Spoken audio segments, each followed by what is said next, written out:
आरोग्य। हेलो, हाय, नमस्कार। मैं हूं अपूर्वा और आप सबका स्वागत है हमारे विशेष कार्यक्रम में जिसका नाम है आरोग्यम। दोस्तों, जोड़ों का दर्द सबसे कॉमन और सबसे परेशान करने वाला दर्द है। जैसे ये दर्द बढ़ते जाता है वैसे उठना बैठना कुछ भी करना बहुत मुश्किल हो जाता है। बढ़ती उम्र के साथ बढ़ने वाले इस दर्द को कैसे दूर रखें, कैसे रखें हमारे जोड़ों को पेन फ्री और हेल्दी, कैसे बचे इन सारी सर्जरीज और ऑपरेशन से, इन सारे सवालों का जवाब देने के लिए हमारे बीच मौजूद है हमारे आयुर्वेदिक एक्सपर्ट डॉक्टर अविनाश चिंपी। इनके पास आयुर्वेद में एमडी है और ये कई सालों से आयुर्वेद की प्रैक्टिस भी कर रहे हैं। डॉक्टर जी, जैसे मैंने अभी कहा, बढ़ती उम्र के साथ ये दर्द बढ़ते जाता है, तो ऐसा क्यों होता है? इसका कारण क्या है? जी, आपने बहुत बढ़िया सवाल पूछा है। आयुर्वेद में जो व्याधियां हैं या फिर आयु काल के अनुसार दोष बढ़ने की जो उम्र है, कौन से उम्र में कौन से दोष ज्यादा दिखते हैं वह बताया गया है। जैसे कि 0 से 16 साल की उम्र तक कफ, ये जो दोष है ये प्रबल रहता है शरीर में, तो इस वजह से कफ की बीमारियां दिखती है। वैसे ही 16 से लेकर 40 या 50 तक पित्त की प्राबल्यता शरीर में दिखाई देती है। और उसी प्रकार 40 और 50 के बाद में बूढ़े तक, मतलब 70-80 साल की उम्र तक आपको वात की प्रबलता दिखाई देती है। तो ऐसे समय में वात दोष ज्यादा होने के कारण बूढ़े लोगों में आपको ये वात की बीमारियां ज्यादा दिखती है, यानी कि जोड़ों का दर्द ज्यादा दिखता है। ये जो जोड़ों का दर्द है, कमर का दर्द, गर्दन का दर्द, या फिर संधियों से लेकर कोई भी बीमारी हो, या फिर हड्डियों की दर्द हो, ये सब वात की ही बीमारियां है। इसीलिए बूढ़े लोगों में आपको ये जो जोड़ों का दर्द, हड्डियों का दर्द, ये सब ज्यादा दिखता है। जी, तो इस दर्द से कैसे बचे? बुढ़ापे में ये दर्द ज्यादा ना हो इसलिए हम क्या कर सकते हैं? जी, सही कहा आपने।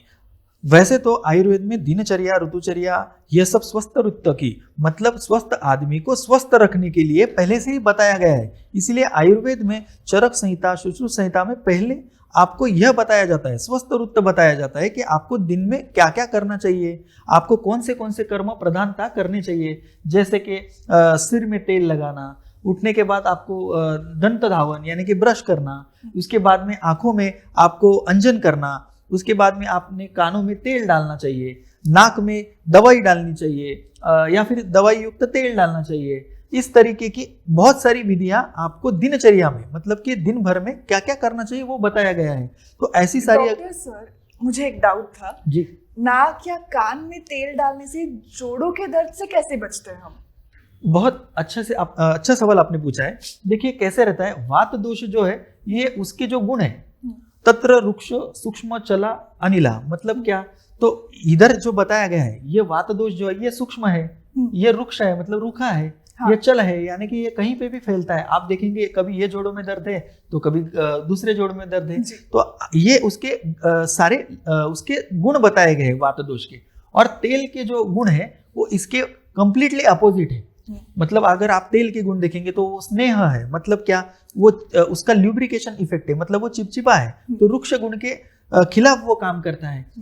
चल गुण के लिए भी ये जो द्रव है वो ज्यादा गाढ़ा है, तो ऐसे समय में वो उसके विरुद्ध काम करता है। इसी प्रकार से तेल लगाने से आपके शरीर का जो वात है वह दोष कम होने में मदद होती है और आपका जोड़ों का दर्द कम होता है। तो आंख में, नाक में तेल डालने की वजह से और कर्णपूरण यानी कि कान में तेल डालने की वजह से जो उत्तमांग यानी कि ऊपर की जो बीमारियां है, जो ऊपर की वात की बीमारियां हैं वो कम होने में मदद होती है। आपको आपने सुना होगा, कान में तेल डालकर सुनिए या फिर आंख में तेल डालकर आपको देखिए। यह क्यों बोलते हैं? क्योंकि तेल ऐसा है जो वात को कम करता है। आयुर्वेद में वात के ऊपर सबसे श्रेष्ठतम कोई औषधि बताई गई है, वो है तिल का तेल। उसके बाद में स्नेह, वसा, मज्जा, यह भी स्नेह उसमें बताए गए हैं। तो तेल का इस्तेमाल करने से, पूरे बदन को तेल लगाने से ये सारे फायदे होते हैं और वात दोष कम होता है और जोड़ों का दर्द भी कम होता है। और एक बात मैं आपको सभी को बताना चाहता हूं कि आयुर्वेद में बहुत सारे औषधि तेल वर्णित है, तो इन सब के लिए कौन सा तेल इस्तेमाल करना है वो आप चिकित्सक के परामर्श से ही इस्तेमाल कीजिए। इसके अलावा पूरे बदन में भी तेल लगाना बहुत अच्छा रहता है, मतलब जिसे कि अभ्यंग कहते हैं। तो उससे क्या होता है कि शरीर में जो तेल है, अगर वो आपके शरीर में अंदर लगाने से वो जो अंदर चला जाता है, उसके कारण आपका जोड़ों का दर्द अच्छा हो जाता है, आपकी स्किन अच्छी होने लग जाती है, मॉइस्चराइज हो जाती है। उसके कारण आपको जोड़ों का दर्द होता ही नहीं। तो अगर आप बचपन से लेके जवानी तक अगर आप रोज और यहाँ तक कि बुढ़ापे में भी अगर आप तेल रोज लगाते रहेंगे शरीर को, तो आपको संधियों की बीमारी, जोड़ों का दर्द होगा ही नहीं, यहाँ तक कि वो बहुत कम हो जाएगा। और इस प्रकार से पूरे बदन को तेल की मालिश करने से आपको जोड़ों का दर्द जो है वो अगर है भी तो वो कम हो जाएगा। जी, काफी बार सबको लगता है सिर्फ बढ़ती उम्र के साथ ही जोड़ों का दर्द बढ़ सकता है या बूढ़ों में ही जोड़ों का दर्द मौजूद होता है, पर आजकल बहुत सारे युवकों को भी जोड़ों का दर्द होने लगा है, फोन की वजह से नीचे देख देख के या पोस्चर खराब होने की वजह से या बहुत सारे अलग अलग कारणों की वजह से। तो उसके लिए क्या किया जाए, उससे कैसे बचा जाए? जी बिल्कुल सही कहा अपूर्वा जी। आजकल क्या हो गया है, आईटी इंडस्ट्रीज वगैरह, सिटिंग जॉब है, कंप्यूटर पे वर्क है, इसके कारण क्या होता है कि गर्दन का जो है एक ही मूवमेंट, गर्दन की मूवमेंट नहीं हो पाती है, वो यहाँ पे स्टकअप होके काम करते हैं। तो ऐसे नव युवकों में भी आपको गर्दन का दर्द देखने को मिलता है, तो उनके इसमें आपको यह वात की बीमारी बढ़ती हुई नजर आती है। तो ये एक ऑक्यूपेशनल हजार्ड है, यानी कि आपकी जो काम करने के तरीके है उसके कारण होते हैं। इसके अलावा क्या है, तो आजकल के नौजवानों का खाना पीना वही सब बहुत खराब हो चुका है। वो फास्ट फूड खाते हैं, दिन में कम से कम एक बार वो बाहर का कुछ खाते हैं, उसके अलावा तेल में तली हुई डीप फ्राइड चीज़ें खाते हैं या तो फिर बहुत रूखा खाना खाते हैं। उन लोगों में चीज़, बटर वगैरह ऐसी चीज़ों का भी बहुत ज़्यादा इस्तेमाल हो रहा है कि जो कि हर एक प्रादेशिक जगह पे इस्तेमाल नहीं कर सकते, क्योंकि महाराष्ट्र वगैरह या फिर जो कोस्टल रीजन्स है वहाँ पे बहुत हॉट एंड ह्यूमिड कंडीशंस रहती है। ऐसी जगह पे पाचन तंत्र जो है वो जरा कमजोर रहता है, तो वहाँ पे हार्ड टू डाइजेस्ट चीज़ें नहीं खानी चाहिए। ऐसी चीज़ें खाने की वजह से क्या होगा, तो उनके अंदर शरीर में वात पित्त कफ बिगड़ने लग जाएंगे। रूखी चीज़ें खाएंगे तो क्या होगा, तो वात दोष बढ़ जाएगा। तो उसके कारण ऐसे नौजवानों में भी आपको जोड़ों का दर्द या फिर कमर का दर्द या फिर पीठ का दर्द ये सब दिखने लग गया है। उसके अलावा काम पे जाने के लिए लोग वाहन का इस्तेमाल करते हैं, जो टू व्हीलर वगैरह रहती है, और आजकल के रास्ते जैसे आपने देखे गड्ढे वगैरह रहते हैं, तो उनको जो उसकी वजह से जो धक्के बैठते हैं पूरे बदन में, तो उसके कारण कमर का दर्द, रीढ़ की हड्डी का दर्द, ये सब बहुत ज़्यादा देखने को मिल रहा है। इसके बहुत सारे पेशेंट्स आते हैं जिसका कारण उनका ये व्हीकल, टू व्हीलर वगैरह ये भी है। इसके अलावा अगर आप देखेंगे तो नौजवानों में मोबाइल के इस्तेमाल का भी बहुत ज़्यादा उपयोग बहुत ज़्यादा है। तो रात में देर तक नहीं सोना, उसके कारण वात दोष बढ़ जाता है। नींद ठीक से ना आना, यह एक वात दोष बढ़ाने का कारण है। तो ये वात दोष जब भी बढ़ता है, मतलब शरीर में जब वात बढ़ेगा, तो आपको हड्डियों में दर्द, घुटनों में दर्द, कमर में दर्द, सुई चुभोने जैसी पीड़ाएं, ये सब आपको देखने को मिलती है। तो ये जो घुटने का दर्द है, कमर का दर्द है, अगर ये सब चीजें वो अवॉइड करेंगे नौजवान, तो उनमें ये सारे दर्द होंगे ही नहीं। कई बार प्रोफेशन की वजह से कुछ चीजें अवॉइड नहीं कर सकते, जैसे डेंटिस्ट है उनको झुक के ही काम करना पड़ता है, जो प्रोफेसर है उनको झुक के ही पेपर चेक करना पड़ता है। तो वो इन दर्दों से, स्पॉन्डिलाइटिस जैसी बीमारियों से कैसे बच सकते हैं? जी बहुत अच्छा सवाल पूछा है आपने। इन सब में पोस्चरल करेक्शन, यानी कि उनके बैठने उठने की तकनीक में चेंज करने की बहुत जरूरत है। जैसे कि सीधा बैठना चाहिए, रीढ़ की हड्डी को हमेशा सीधा रखना चाहिए। आप अगर फिर भी प्रोफेसर है या फिर आप अगर मतलब ऑफिस वर्क काम करते हैं, तो आपको बैठते वक्त आपकी कुर्सी की तरफ ध्यान देना जरूरी है। आपके कमर के पीछे एक आपका सिराना या फिर ऐसा उसको रेस्टिंग बोलते हैं, वैसा आजकल मिलता है आपको, तो वो रखना चाहिए, जिसके कारण आपके कमर के पीछे एक सपोर्ट आ जाता है। तो उसके कारण क्या होता है, आपका पोस्चरल करेक्शन ठीक से हो जाता है, तो फिर आपको ये सारी दिक्कतें आएंगी नहीं। और ये लोगों ने मतलब जिनको अभी ये प्रोफेशन है, डेंटिस्ट है या फिर प्रोफेसर है या फिर कुछ अलग और प्रोफेशन रहेगा, आईटी वाले हैं, तो उन लोगों ने क्या करना चाहिए, आयुर्वेद में इसके ऊपर बहुत अच्छी से चिकित्सा बताई गई है। तो ऐसे लोगों ने नज़दीकी आयुर्वेद और पंचकर्मा के सेंटर में जाकर हफ्ते में या महीने में 1 या 2 बारी बस्ती चिकित्सा लेनी चाहिए। पूरे शरीर को तेल लगाकर मालिश करनी चाहिए घर पे। वहाँ पे पंचकर्मा में बस्ती के अंतर्भूत पूरे बदन को तेल लगाकर मालिश करना, फिर उसके बाद में औषधि काढ़े की स्टीम उसके शरीर को, मतलब रुग्ण के शरीर को दी जाती है, और उसके बाद में बस्ती दी जाती है, यानी कि एनिमा दिया जाता है। एनिमा ये जो है पद्धति, ये समझाने के लिए है, ये समझने में बस्ती जैसे ही है, लेकिन एनिमा सिर्फ पेट साफ करने के लिए होता है, ना कि बस्ती जो है वो वात की बीमारियों के लिए 50% ठीक करने के लिए आयुर्वेद में बताया गया है। तो आप ये ध्यान में रखिए, आपका अगर काम ऐसा है जो कि आपको आगे जाके जोड़ों का दर्द हो सकता है, या फिर गर्दन का दर्द, कमर का दर्द, पीठ का दर्द, जो भी हो, आपका काम अगर वैसा है तो आप पहले उसे समझ जाइए, ना कि उसका इंतजार कीजिए कि भाई मैं जब भी दर्द होगा तभी आप आयुर्वेद चिकित्सक के पास जाएंगे। आप पहले से ही उसको पूरे बदन को तेल लगाना, गर्दन में तेल लगाना रोज, और 45 मिनट से ज्यादा एक ही पोस्चर में ना बैठना। कोई आईटी वाले प्रोफेशन वाले एक बार बैठ गए तो वो लोग 6-6, 8-8 घंटे तक उठते नहीं है, तो ये बहुत गलत है। उन्होंने क्या करना चाहिए, हर 45 मिनट के बाद, हर 30 मिनट के बाद उठकर थोड़ा सा हाथ पैर घुमाना, थोड़ी गर्दन इधर उधर करना, ये सब करना चाहिए। और ये आपके लिए ही फायदेमंद है, इससे आपका ही फायदा होने वाला है। तो ये बातें याद रखना और एक आयुर्वेदिक चिकित्सक की परामर्श से बस्ती, अभ्यंग, स्नेहन, स्वेदन ये सब करना चाहिए। तो आप भी याद रखिएगा, 30 से 45 मिनट बाद आपके बैठने की पोजीशन जरूर चेंज कीजिएगा। डॉक्टर साहब, कई बार 40 की उम्र के बाद या प्रेगनेंसी के बाद औरतों में जोड़ों का दर्द बढ़ने लगता है, calcium deficiency, vitamin D deficiency बढ़ने लगती है, ऐसा क्यों होता है और इसका क्या उपाय है? जी, बहुत अच्छा सवाल आपने पूछा। महिलाओं में कैल्शियम की कमतरता के कारण उनमें वात की विकार ये दिखते हैं, हमेशा से दिखते हैं। और प्रेगनेंसी के बाद तो ये हमेशा आपको देखा जाता है कि उनमें कैल्शियम की कमी होती है। उसी प्रकार उनके जो महीना आता है, मासिक होने के बाद उनमें बहुत खून निकल जाता है, तो उसके कारण भी उनके शरीर में कैल्शियम की कमतरताएं आती है। तो इस वजह से उनको कमर दर्द, पीठ दर्द, जोड़ों में दर्द, ये सारी बीमारियां दिखती है। और भी एक है, प्रेगनेंसी के बाद अगर उनका सिजेरियन डिलीवरी हुआ रहेगा तो उनको कमर का दर्द जनरली देखा जाता है। तो ऐसे महिलाओं ने क्या करना चाहिए, प्रेगनेंसी के बाद, मतलब यानी कि प्रसूति होने के बाद उन्होंने शेकड़ी यानी कि गर्म शेक लेना चाहिए, पीठ को, कमर को और पूरे बदन को लेना चाहिए। आयुर्वेद में ऐसे बहुत से धूपन वर्णन है, यानी कि बहुत सी औषधि दवाइयों का चूर्ण धूपन के लिए इस्तेमाल करके उस धूपन से आपके पूरे बदन में जो वात बढ़ा है उसको कम किया जाता है। तो ऐसा बहुत सारा आयुर्वेदिक औषधियों का और चिकित्सा का इस्तेमाल करके महिलाओं ने और महिला वर्ग ने वात की बीमारियों का सामना करना चाहिए।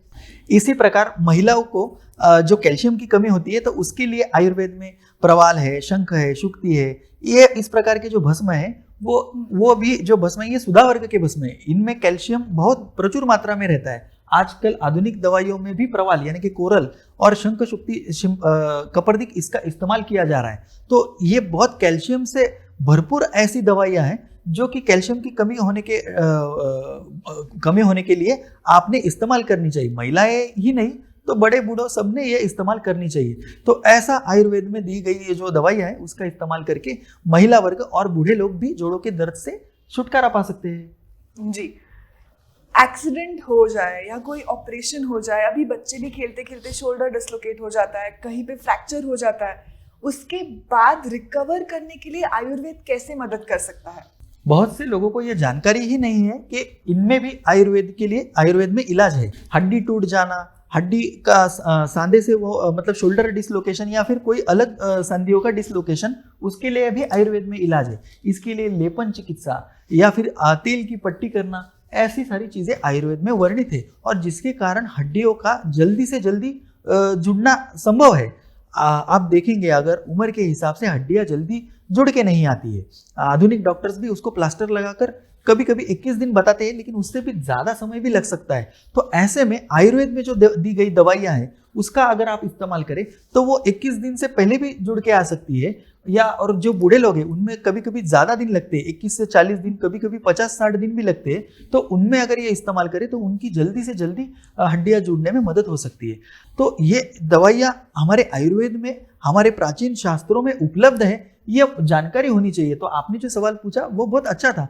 तो बहुत से लोगों को मतलब जो इमरजेंसी आ जाती है, हड्डी टूट जाती है, तो उन्होंने नजदीक के आयुर्वेदिक वैद्य से वहां पे जाके दवाइयाँ क्या क्या लेनी चाहिए और उसके ऊपर और कौन सा लेप लगाना चाहिए, ये सब जाकर देखना, उनसे जानकारी लेना और वो चिकित्सा करना बहुत जरूरी है। तो अस्थि भग्न यानी कि हड्डियाँ टूट गई है, ऐसे समय पे उस पर प्लास्टर किया जाता है। डॉक्टर आपको प्लास्टर लगाकर घर पे उसमें जो ठीक होने के इंतजार करता है। तो उस समय पे भी आप अगर आयुर्वेदिक दवाइयों का इस्तेमाल करेंगे, जैसे कि अर्जुन शाल है, शंख शुक्ति कपर्दिक है, कामदूदा जैसी कैल्शियम बढ़ाने वाली दवाइयां हैं, तो आपकी रिकवरी जल्दी होती है, यानी कि आपका हड्डियां जल्दी जुड़कर आ जाती है। अगर आपका डिसलोकेशन हो गया है, कोई भी शोल्डर डिसलोकेशन है या फिर अलग कोई जॉइंट का डिसलोकेशन है, तो उस समय में आप लेपन चिकित्सा कर सकते हैं। एक बार जब भी वो हड्डी उसको मतलब जो सांधी है उसको बिठा दिया, वो डिसलोकेशन एक बार करेक्शन कर दिया, तो उसके बाद में आप लेपन कीजिएगा। उसकी वजह से क्या होगा, वहाँ के मसल्स, टेंडॉन्स, बर्सा, ये सब की जो रिकवरी है वो फास्ट होने में मदद होती है। जिसको आपको 40-50 दिन लगेंगे वो आपके कम से कम समय में 20 दिन में हो जाएगा। ये आयुर्वेद की विशेषता है। इसके अलावा जो अभी आपने सवाल पूछा था, रिकवरी यानी कि प्लास्टर वगैरह निकलने के बाद हम क्या कर सकते हैं, तो ये बहुत अच्छा सवाल है। इसमें हम तेल की धारा करना, मतलब वहाँ पे अगर सूजन है तो तेल की धारा करने से वहाँ की सूजन बहुत जल्दी कम हो जाती है। उसके बाद में तेल से मालिश करना, ऐसे अलग अलग बहुत सारे औषधि तेल हैं जो चिकित्सक के मार्गदर्शन के अनुसार आपको लेने हैं, लगाने हैं, और उस तेल को मालिश करने की वजह से आपकी हड्डियाँ जल्दी रिकवर हो जाती है। उसके अलावा भी बहुत सारी आयुर्वेद में चिकित्साएं उपलब्ध है, यह आप चिकित्सक के मार्गदर्शन के अनुसार कीजिए। आपने बहुत अच्छे से जानकारी दी, बहुत सारी जानकारी दी। एक प्रश्न मुझे आया है, बुजुर्गों में घुटनों का दर्द काफी कॉमन है और काफी बार बात नी रिप्लेसमेंट तक पहुंच जाती है और वो बहुत डरावना समय रहता है नी रिप्लेसमेंट करना। क्या आयुर्वेद हमें नी रिप्लेसमेंट से बचा सकता है? जी जी बिल्कुल। आयुर्वेद में नी रिप्लेसमेंट को बचाने के लिए भी बहुत सारी चिकित्साएं उपलब्ध है, जैसे कि जानू बस्ती, यानी कि घुटनों पे ऐसा कवर करके उसमें गुनगुना तेल अंदर रखते हैं। उसके कारण क्या होता है, वो जो गर्म तेल है, जो गुनगुना तेल है, वो जोड़ों के अंदर जाकर वहां पे वो जोड़ों को रिपेयर करने का काम करता है। नी के ऊपर, मतलब कि जो हमारा जानू संधि है उसके ऊपर जो बस्ती की जाती है उसे जानू बस्ती कहते हैं। यह चिकित्सा आयुर्वेद चिकित्सालयों में, मतलब पंचकर्म चिकित्सालयों में उपलब्ध है। इसके अलावा जो बस्ती हम कहते हैं हमेशा, वो बस्ती करनी चाहिए, यानी कि पहले पूरे बदन को तेल लगाकर मालिश करना, फिर उसके बाद में औषधि काढ़ों से उसकी भाप लेना पूरे बदन को, और फिर उसके बाद में बस्ती लेना। यह अगर चिकित्सा दोनों एक साथ की जाए तो नी रिप्लेसमेंट टालना बहुत ही संभव है।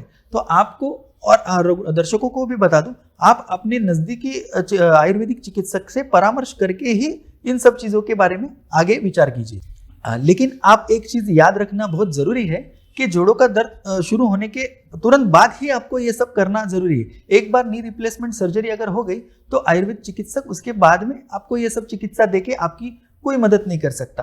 तो एक बार जोड़ों का दर्द अगर शुरू हो गया है तो आप जरूर नजदीकी आयुर्वेदिक चिकित्सक के पास जाकर सलाह और उसका परामर्श कीजिए। दोस्तों, जैसे अभी डॉक्टर साहब ने बोला कि अपने नजदीकी आयुर्वेदिक डॉक्टर से कंसल्ट करें। अगर आपको फिर भी कोई डाउट है तो हम हैं, हमारे डॉक्टर्स और हमारे एक्सपर्ट्स हैं, हमें जरूर कांटेक्ट करें। थैंक यू डॉक्टर जी। अब आपके दोस्त और होस्ट को इजाजत दीजिए। आरोग्यम के अगले एपिसोड में जरूर मुलाकात होगी। अपना ख्याल रखिएगा। Take care. नमस्ते।